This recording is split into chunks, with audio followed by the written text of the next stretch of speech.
कहते सरकार लाग रहा हो गया बहुत कुढ़ाड़ा। लंगड़ घर में ब्यादी है हो गया मोटा चाड़ा। लंगड़ घर में ब्यादी है हो गया मोटा चाड़ा।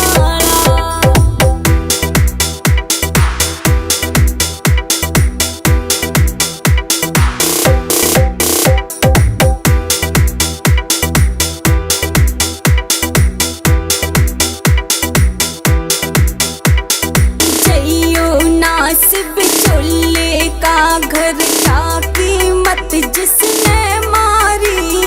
सबका है काठा भोग में भूखड़ घर में आरी। सबका है काठा भोग में भूखड़ घर में आरी।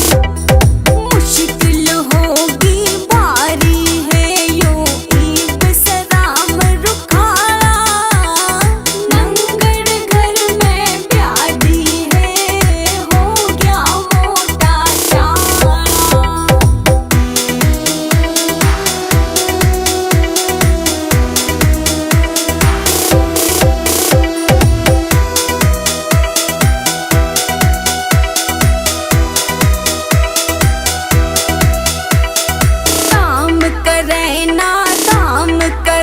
घर में पड़ रहे सठाली।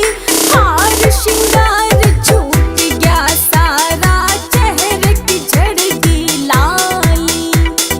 हार श्रृंगार छूट गया सारा चेहरे की झड़गी लाली।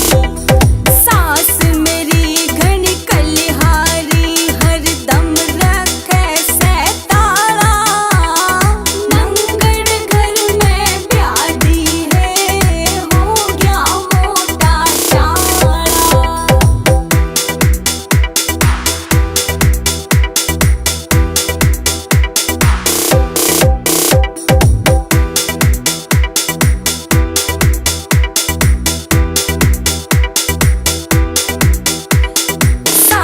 ननद जेठानी दो रानी